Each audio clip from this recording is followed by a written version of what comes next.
Warahmatullahi wabarakatuh. Waalaikumsalam. We from group Piki Jom, we want to interview Akak Aisyah Razali. Uh, uh, Thank you Akak Aisyah Razali because spend time with us to give us time for us to interview Akak Aisyah Razali. Okay, let's proceed to our question. First Hi. question. Okay, so my name is Sabira Christina and I will ask about administration plan. So the first question is, will you mind to list some of the important office equipment, supplies and stationery for PAU Enterprise Company? Okay, sebelum tu saya kenalkan diri saya. Okay, semua dah tahu nama saya Aisyah Razali. So, untuk soalan saya panggil awak Christina Okay, untuk Christina tadi awak tanya senarai untuk peralatan, bekalan dan alat tulis, betul tak? Betul. Dia macam Okay, so peralatan, apa maksud awak peralatan? Peralatan bekalan tu maksud awak macam mana yang awak nak tahu tu? office equipment, macam bahan-bahan machinery semua tu. So memang kira untuk peralatan dalam office lah. Betul tak? So macam Betul tak? Okay, peralatan dalam office biasalah kita akan pakai sebab kita tak bukanlah company yang besar kan. So kita biasa laptop, printer, alat tulis semua, kertas tu semua yang basic lah. Faham tak? Faham? Okay, dapat. Okay. Itu je lah kot. Okay, sekejap Saya proceed next question.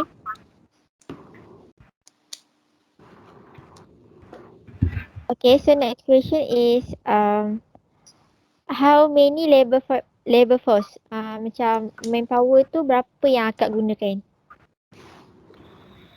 Dekat dalam kilang akak tu. Okay, untuk tenaga pekerja ni, okay, kita punya company bukan company yang besar kan. So production kita pula memang tak memerlukan banyak pekerja.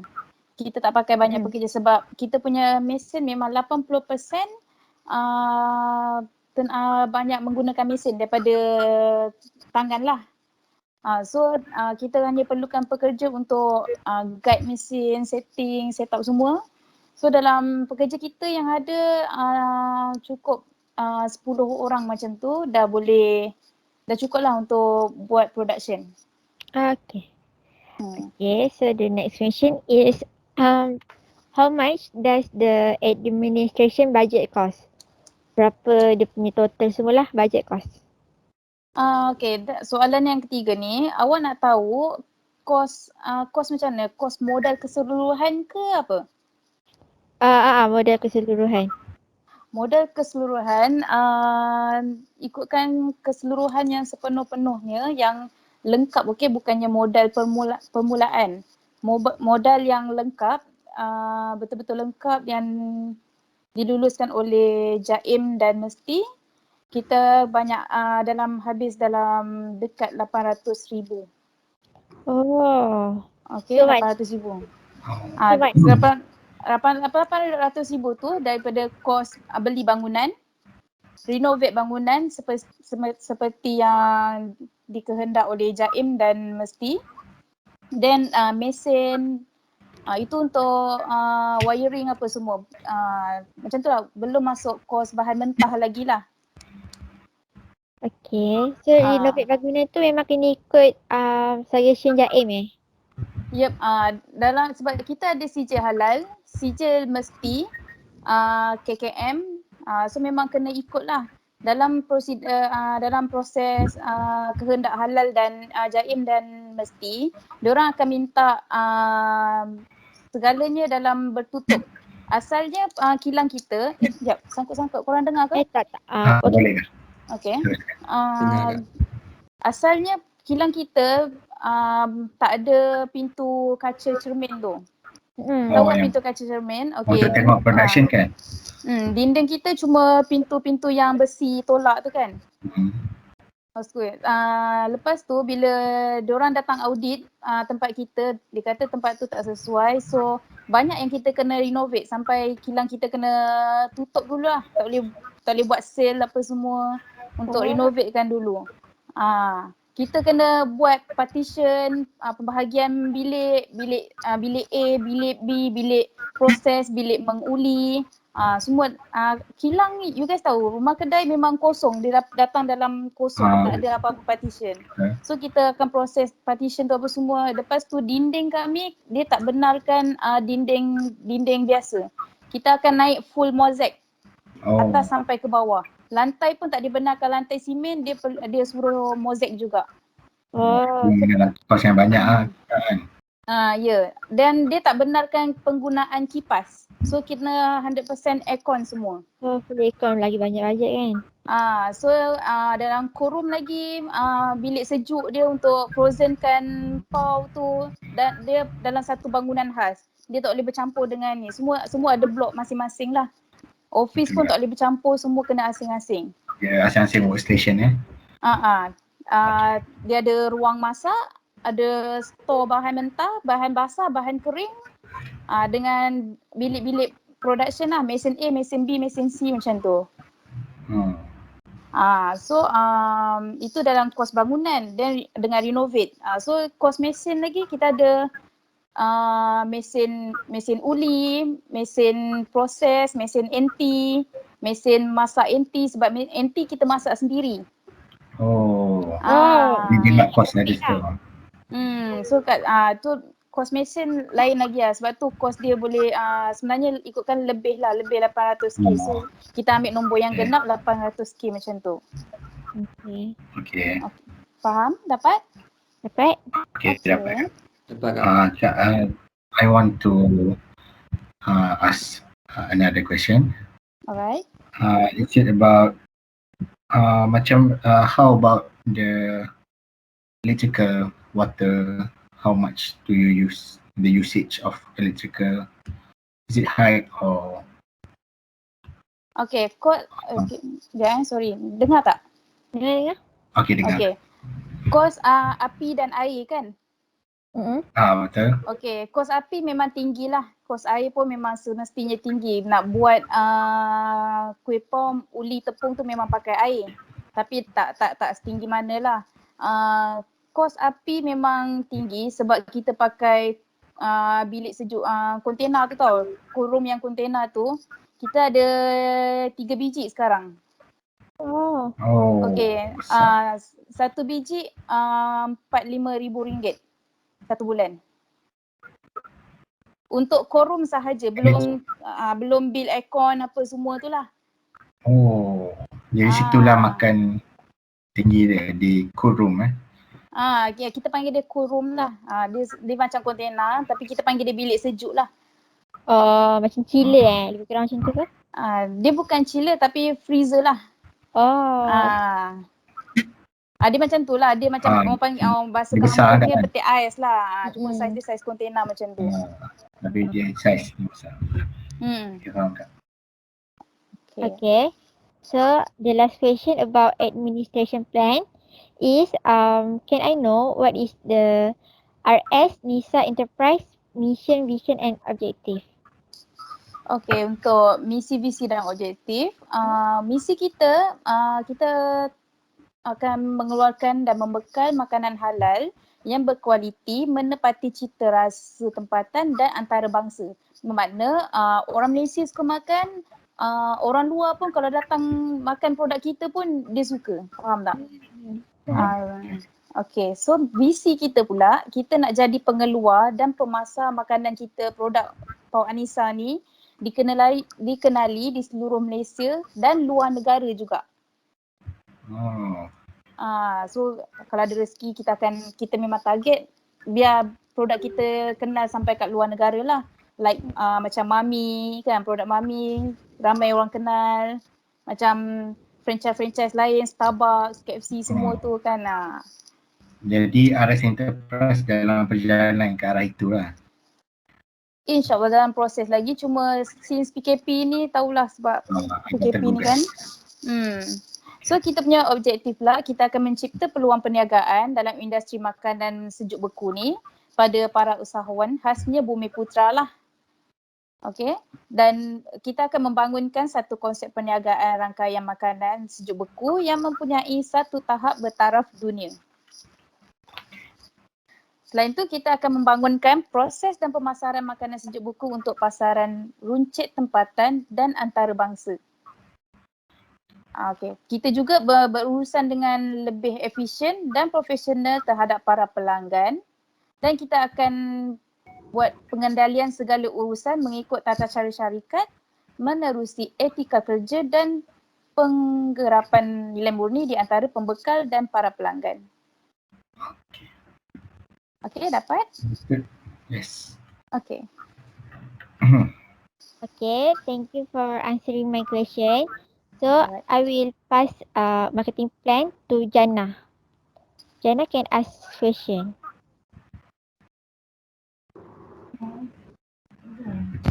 Okay, my name is Jannah Binti Malazin. So, I will ask a question about marketing plan. Okay. So, first, who are the target market of pulp frozen product? Okay, soalan Jana, siapakah pemasaran apa ni? Apa aku merepek ni, ya Allah. Siapakah target pasaran untuk produk kan? Okay, target kita peniaga kecil yang tepi-tepi jalan. Dalam bahasa kampungnya orang niaga pacak lah, niaga pacak kat tepi jalan tu. Kedai makan, mini market, pengedar-pengedar makanan frozen yang ada kedai-kedai frozen tu. Dekat mall macam family store ke, Ion ke, apa-apa yang boleh masuk mall tu yang ada makanan frozen. Lepas tu selain tu kita akan target kedai-kedai makan, R&R kita dah masuk juga. So far itu target kita dan selama lebih 10 tahun production ni kita buat bisnes, kita dah masuk ke Langkawi, Penang, Ipoh, Perak, Pahang, mana lagi? KL. So sekarang ni kita nak tembus lagi lah Terengganu, mana lagi? Kelantan, mana negeri yang kita belum masuk lagi. Di Pantai Timur, belum lagi lah. So buat masa ni kita akan masuk Semenanjung dululah. Tapi mau punya perancangan untuk ke bahagian Borneo lah. Kita dalam proses tapi kita masih buat kira-kira lagi untuk kos dia sebab since PKP dia punya kos postage ke sana naik.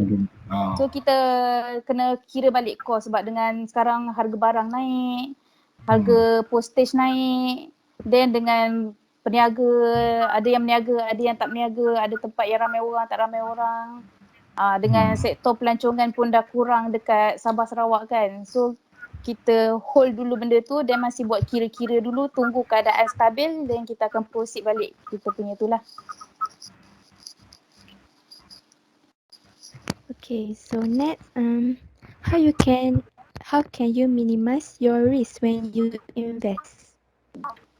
Mungkin soalan Jana, bagaimana dapat mengurangkan risiko ketika melabur? Okey, setiap perniagaan sentiasa ada risiko, tahu kan? Mana-mana perniagaan akan ada risiko dia. So dalam that's why sebelum dalam perniagaan kita kena ada strategi dari segi marketing, strategi dari segi production. Okay. So kita kena fokus dan stay dalam strategi tu. Strategi kita pun kita nak macam mana nak cakap nak handle risiko tu, kita akan sentiasa berhati-hati, sentiasa fokus lah. Dan kita akan ambil iktibar dari segi pengalaman dan kat situlah kita akan sekejap. Oh my god. Sorry sekejap. Boleh kan?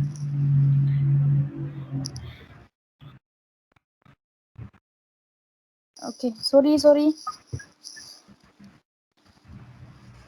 Okay, kat mana tadi?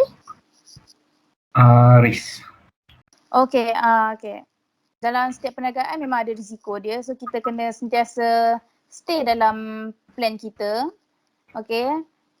Risiko tu kita akan tempuh jugalah. Tengok daripada situasi risiko yang kita hadapi tu.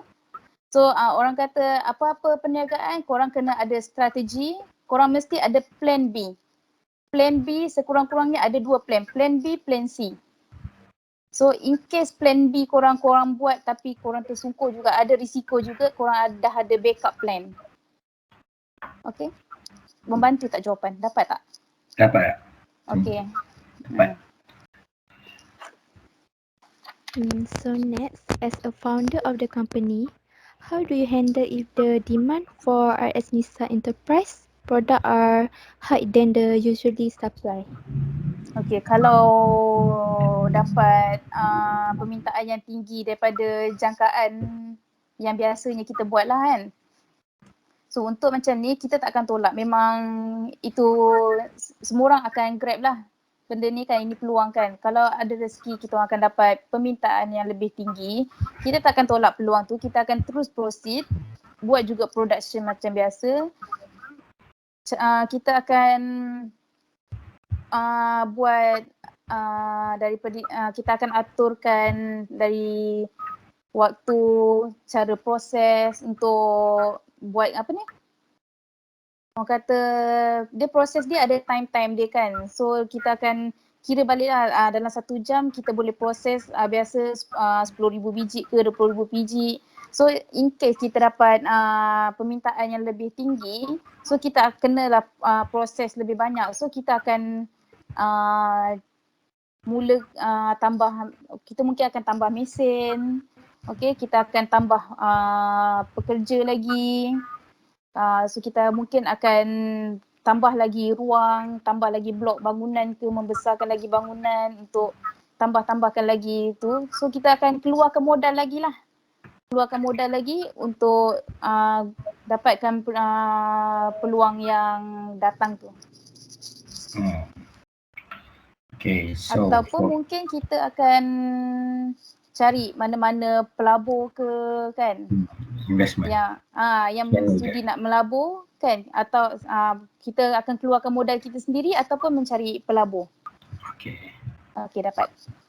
Okay, dapat.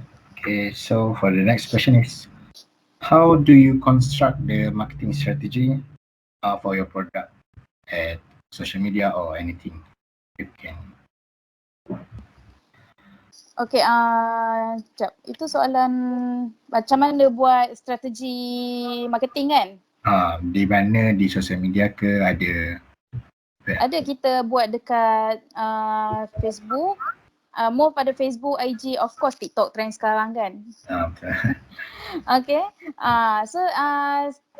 Strategi marketing kita akan ikut trend lah, berdasarkan trend sekarang. Okay, macam sebelum ni orang nak cari sale, nak buat marketing, diorang gunakan suara. Diorang akan join expo, diorang gunakan tenaga suara, bercakap dengan orang, jumpa orang macam tu kan.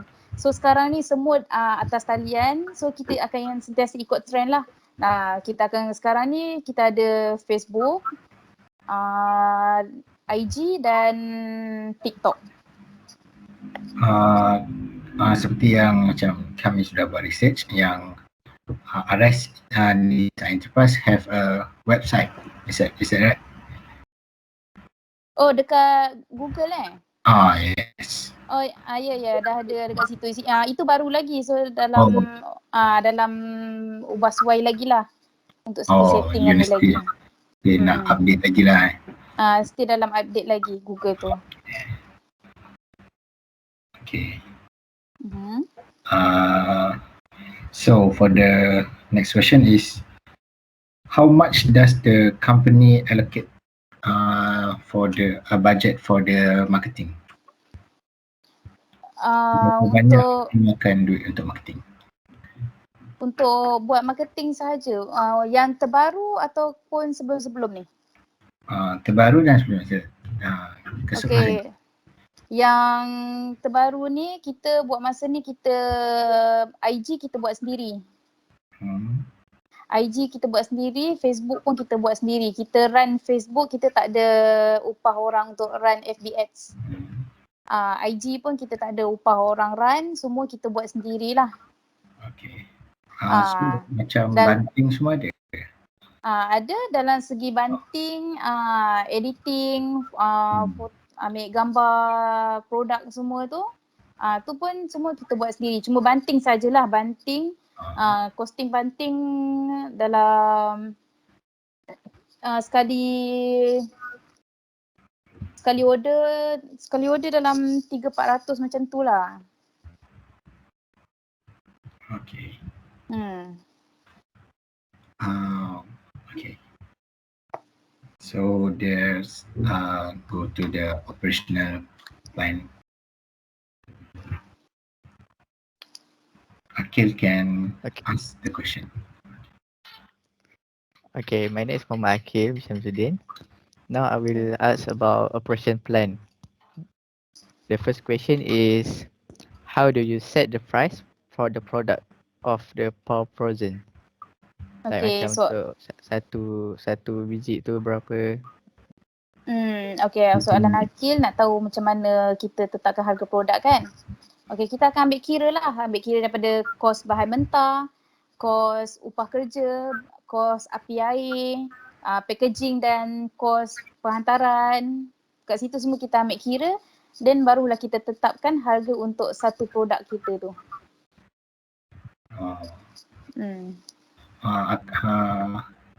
Akak hantar dekat macam kedai Frozen Mart semua kan?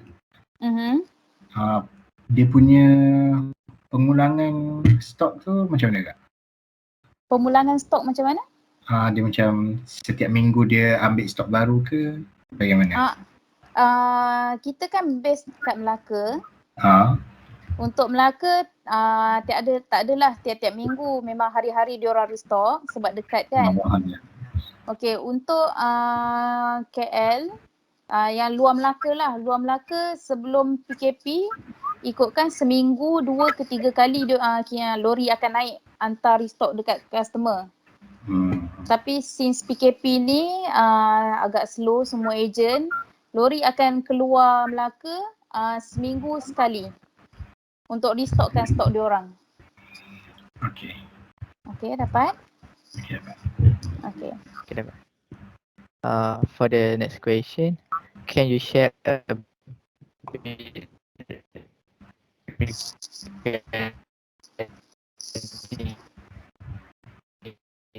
in the Paw Frozen operational eleven dengar tak? Okay dah, tak apa saya.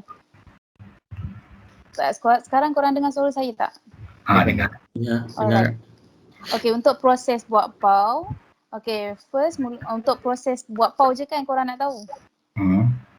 Proses membuat paw, okay, mula-mula kita akan ayak tepung dulu. Tepung tu dia datang dalam berbentuk guni. Okay, dalam berbentuk guni. Kita bukan pakai yang sekilo-sekilo tu. Kita beli tepung guni-guni. Okay, tepung yang guni tu kita akan ayak dululah. Kita akan ayak dulu untuk tapis lah kalau ada kotoran ke apa ke kan. Okay, lepas tu kita akan masukkanlah bahan-bahan dia. Dia punya yeast, dia punya pemutih, dia punya minyak sayur semua, dia punya bahan-bahan. Lepas tu masukkan air, then itu kita bancuh tepung tu. Kejap. Dengar tak? Dengar. Okay. Dengar. Dah bancuh tepung, bila tepung dah jadi satu dough, kita akan masuk ke satu bilik uli. Okay, dekat situ kita akan uli semula tepung tu menjadi satu acuan yang panjang lah untuk mesin-mesin kan. Setiap mesin ada saiz-saiz tepung dia. Okay, lepas dah uli tu dia akan dibawa ke meja luar, lagi satu bilik. Dan tepung tu akan letak atas meja, lepas tu kita akan potong ikut ukuran dia. Lepas tu ambil sekeping. Dengar tak? Dengar. Okay. Boleh teruskan. Okay, then kita akan ambil sekeping tepung, lepehkan dekat ada satu lagi mesin, bawa lagi satu mesin. Lepas tu angkat tepung tu letak lagi satu mesin. Untuk mesin lagi satu ni adalah mesin ni lah. Mesin jadikan dia dalam satu biji pau. Okay. So nanti mesin tu dekat situ lah mesin tu dia akan tepung tu akan berjalan, then dia akan roll tepung tu, masukkan filling empty dia. Lepas tu cut tepung tu sebiji jadi sebiji pau. Okay, bila dah cut pau tu jadi sebiji-sebiji, then pekerja akan ada 2 orang pekerja bahagian hujung, ada dia akan angkat pau tu letak dekat atas kertas. You know pau ada kertas dia kan. Okay, dekat kertas pau tu akan letak dekat atas tray. Then tray tu akan kita susun lah dekat atas rak dia. Ada satu troli dia, troli khas. Lepas tu seorang lagi pekerja akan tanda pau tu. Tanda ikut warna lah. Okay, macam pau kacang merah, warna merah, pau coklat, ikutlah warna-warna dia kan. Lepas tu kita akan biarkan dulu pau dekat bilik, kita akan masuk bilik steamer. Okay, bilik steamer dekat bilik sebelah, ada bilik sebelah. Dalam bilik tu kita akan biarkan dia naik lah. Kita akan rehatkan dulu tepung tu sampai dia sesuai untuk dimasak. Okey, lepas tu air pun dah mendidih, kita akan masukkan pau dalam steamer, kukus 12 ke 15 minit.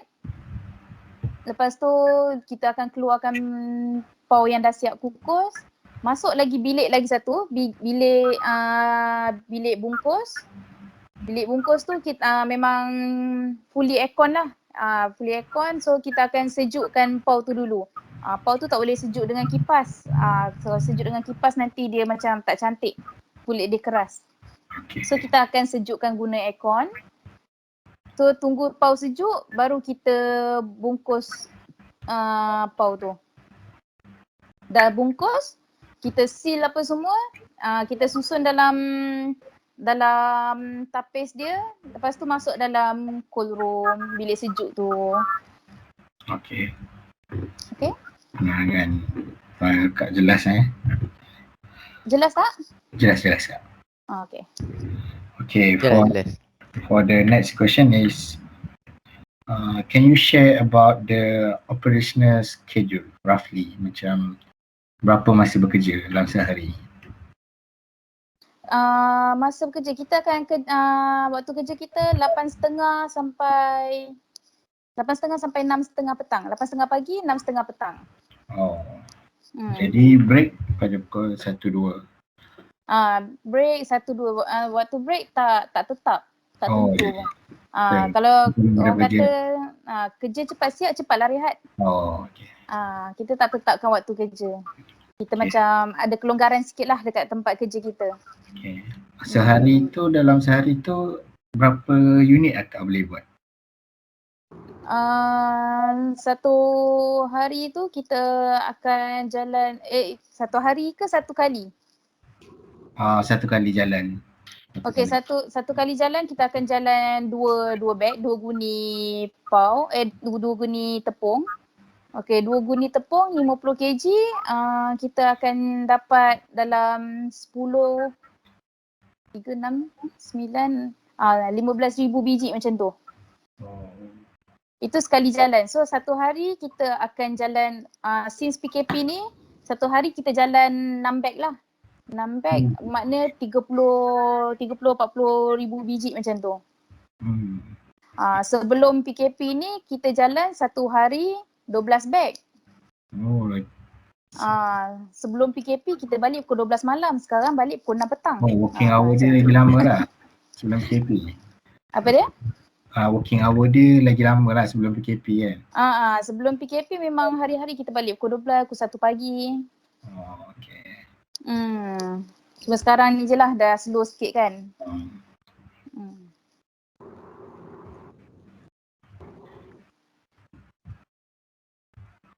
Okay, for the next question. How does Sorry tak dengar. Okay. For the next question, how much does frozen process cost? Cost proses PAU tu yang untuk sekali proses tu. Untuk sekali proses. Untuk skoli pula. Benda kalau dah salah cakap. Untuk sekali proses, saya tak sure. Mungkin dalam 1,000 ke 2,000 ringgit kot macam tu untuk sekali proses je. Macam tu lah. 1,000 ke 2,000 ringgit. Then itu termasuklah dia punya bukan kos bahan mentah saja. Kita kira kos upah kerja dengan kos api air sekali.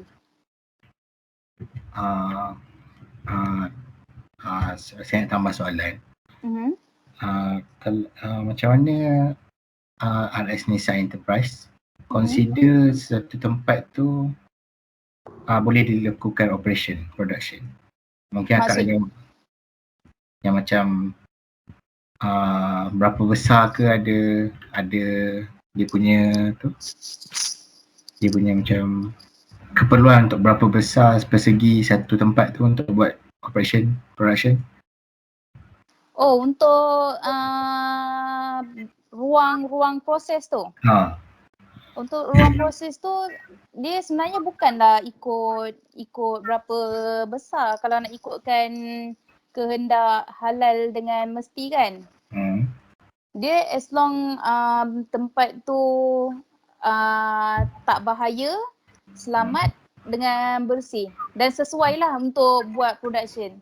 Macam macam tempat kita tu mesin tak banyak, so dia luas, so memang kira sesuai lah. Kita yang akan arrange kan lah. That's why bila permohonan halal, dia akan minta plan kilang, plan susunan kita punya mesin kita kat mana, mesin A kat mana, mesin B kat mana. So dia orang akan datang audit dan tengok sesuai ke tak sesuai. Kalau tak sesuai dia akan pindahkan lah. Ni tak sesuai letak sini, ni tak sesuai letak sini. Kita akan pindah-pindahkan. Okay. So next we will go to the financial plan. So the first question of financial plan is what financial institution that you apply for the capital for the startup? When you macam pinjam loan kat mana? Okay, untuk loan biasalah mula kita akan buat pinjaman dekat bank lah. Okay, untuk pengalaman kita, pengalaman RS Nisa, kita buat loan dengan guna saving lah. Saving. Okay. Then bila kita dah maju sikit barulah, sebab kebiasaannya mana-mana orang pun dia akan untuk loan perniagaan dia akan tengok kita punya dah setahun dah 2 tahun berniaga baru macam boleh senang nak buat loan kan. Okay. So untuk permulaan kita ada buat dengan first Maybank dengan gunakan saving sikit. Bila dah okay kita punya sale, kita try masuk dekat apa nama tu? Pharma. Pharma. Okay, lepas tu ada jugalah dapat bantuan daripada Pharma juga. Mana-mana apa lagi agensi yang bantu kita. Saya tak ingat, saya cuma ingat Pharma lah. Ada sebenarnya ikutkan banyak lagi tapi saya tak ingat pula. Okay. So for the next question is how much capital do you need for open the business roughly? Macam mana? How much capital do you need to open the business? Dia macam berapa banyak kos yang diperlukan untuk buat bisnes ni pada awalnya? Okay. Daripada awal sampai sekarang lah. Kalau ikutkan daripada awal sampai sekarang, kalau mula-mula je pun dah nak dekat 800k habis. Kalau mula-mula aja. So kalau dah sampai sekarang, sebab dia kita akan sentiasa upgrade kilang tu. sebab setiap kali halal datang audit mesti ada perubahan. So benda tu anggaran dia kos dia memang banyak lah orang kata. Kalau nak dianggarkan pun banyak jugalah. Sebab halal ni dia kadang-kadang dia bukan kadang-kadang, dia memang sentiasa berubah-ubah dia punya rules. Macam sekarang kan, sekarang ni PKP dah kan, macam COVID. Dia akan tukar lagi rules. Dia akan tukar lagi rules. Okay, produk akan kena sentiasa sanitize dengan mesin, semua tu dia akan sentiasa berubah. So bila dah PKP ni, kita akan keluar modal lagi untuk beli mesin sanitize, barang untuk sanitize, dia punya liquid tu. So kita akan sentiasa banyakkan penggunaan sabun, barang sentiasa kena cuci. Semua biasanya mesin lepas guna kita akan lap biasa je, tapi sekarang semua nak kena sanitize. So dia akan keluarkan dia akan tambah lagi lah sebenarnya kos dia. Dapat tak? Okay, dapat. Jelas. Okay, for the next question, how much machine cost machine for produce power frozen? Untuk mesin sahaja. Yes. Ya, mesin. Sekejap. Untuk mesin sahaja termasuk bilik sejuk tak? Dia Termasuk. Masuk bilik sejuk. kontena tu dikira sebagai mesin lah. Yelah, ikutkan mesin, bilik sejuk tu kira mesin jugalah. Sebab dia menggunakan elektrik kan. Mana tadi? Aku ada note tadi. Sekejap. Okay, dalam untuk kos mesin sahaja 300k kita habis. Okay, untuk mesin saja. So dia ada mesin jadi satu biji power terus tu kita ada 2 pieces. Mesin bancuh tepung pun ada 2 pieces. Bilik sejuk kita ada 3. Kuali mesin masak inti ada 2. Mesin masak inti pun sebenarnya banyak. Dia ada mesin potong daging, mesin blender bawang, apa lagi? Mesin potong kentang, semua menggunakan mesin. That's why kita tak banyak pakai pekerja. So kita banyak pakai mesin. So anggaran kasar dia mungkin around 300,000 plus ke macam tu untuk duit mesin sahaja. Okay. Okay, next is how about the supplier for the machine and raw material? Supplier mesin dengan apa tu? Bahan mentah. Bahan mentah. Daripada mana kita dapat ke apa? Yes. Mana dapat supplier? Okay, asalnya kita akan tanya kenalan lah. Okay, sekarang ni supplier mesin kita daripada Seremban tak silap, daripada Seremban. Bahan mentah semuanya kebanyakan dia daripada Melaka lah, yang dekat-dekat. Kalau ambil jauh nanti kos dia lagi mahal kan. So kita ambil yang dekat-dekat semua based on Melaka. Cuma supplier NT saja kita dapat yang paling murah dekat Muar. Johor, dekat Johor.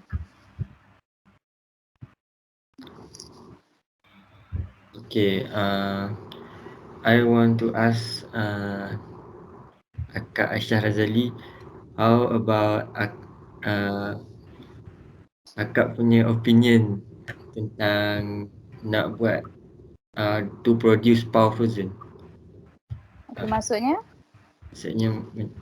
macam nak buat inti power frozen tu kan kawan-kawan? Betul tak? Ini buat inti yang dah siap ke atau buat inti yang dah siap dari kepala ke atau buat inti sendiri? Mana yang lagi banyak kos? Sebenarnya yang banyak save cost adalah kita buat inti tu sendiri. Sebab kita boleh cari sendiri dekat mana barang yang bahan-bahan yang yang lagi murah, lepas tu kita buat sendiri. Apa-apa bisnes makanan buat sendiri lagi murah. Okay, itu tapi buat sendiri lagi murah, so kita boleh jual murah. Tapi kita penat lah. Kita penat sebab kita kena buat dia apa semua. Dia bisnes makanan ada dua. Buat sendiri jual ataupun jual produk orang. Jual produk orang, kau ambil produk orang, kau jual, senang kerja. Kerja kau jual je. Buat produk sendiri, kau kena proses produk, kau kena fikir macam mana nak masak, macam mana nak beli barang, kat mana nak beli apa semua, then kau jual. Itu beza dia. Okay. Tapi kita pakai ni juga, kita ada buat sendiri, kita ada beli juga. Mana yang kita boleh masak. Sebab kita try juga, macam kita anti kaya, kelapa, coklat kita beli. Sebab kita cuba buat sendiri tapi tak kena dengan cita rasa orang. Orang lebih suka cita rasa yang beli tu, so kita belilah. Harga-harganya kos beli tu berapa? Inti tu berapa banyak sekali? Roughly lah, saya kasarnya. Sebelum PKP 6-7 ribu untuk NT saja. Since PKP ni dalam 3-4 ribu macam tu untuk NT saja. Itu disebabkan permintaan berkurang ke macam mana? Sekarang permintaan agak slow. Then company kita ada tak dapat beroperasi time tu sebab kebanyakan 2 minit. Yes, what? Okay, sini. Okay, sorry. Okay, apa tadi?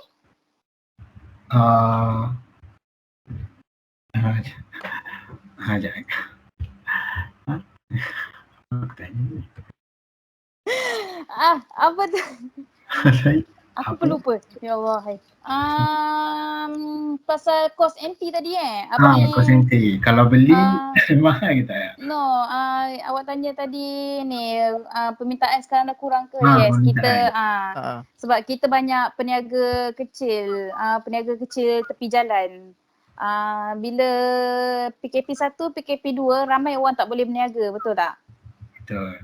Bila ramai orang tak boleh niaga, so diorang semua pulangkan barang, so kat situ company kita terjejas sikit lah.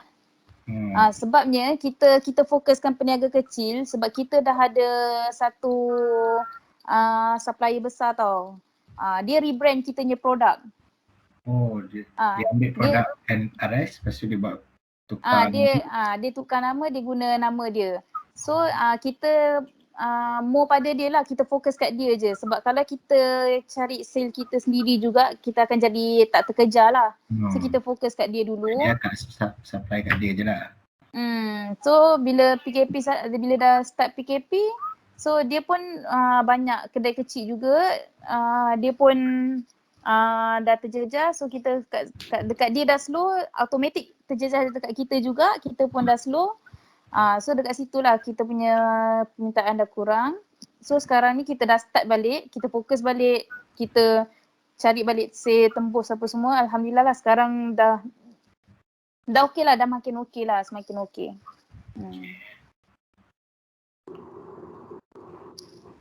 Okay, any question? No. Okay, nak tanya apa-apa boleh tanya je.